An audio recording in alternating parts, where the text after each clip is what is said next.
After errors on thousands of ballots in Cambria County this past election day, county officials are now releasing new information about how the issues were caused.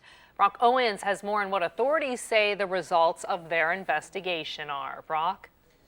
Jen, officials say it was a printing issue that caused tens of thousands of ballots in Cambria County to be faulty, but authorities say they are now taking further measures to prevent these mistakes from happening again. Cambria County voters were left shocked and frustrated on Election Day last November, learning that thousands of ballots would not scan.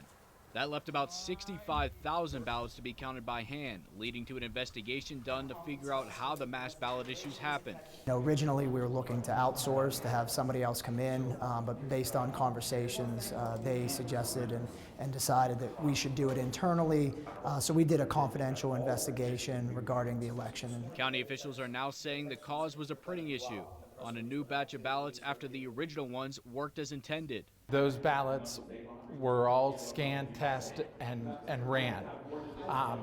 The vendor then asked for a new file. The file was then sent by an employee, and that file was not correct. The error that took place was as a result of someone being human.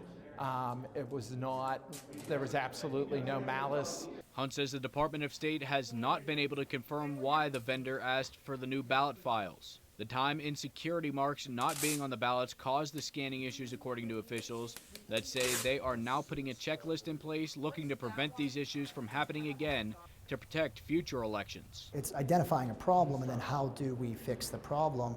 And one of the things we identified was, yes, the TIS marks did not show up, and that's ultimately what caused the scanning issue. But we also realized we need more organization and more communication. We're not trying to cover anything up. We're not trying to hide anything. We're saying this is how we're going to get better. And to me, that shows how transparent this whole process has been. And officials say they've also contacted the vendor of the ballots requesting logs of their protocols as another measure to prevent these issues from coming up again in future elections, but they say they have not heard back from the vendor at this point. Live in the newsroom, Brock Owens, 6 News.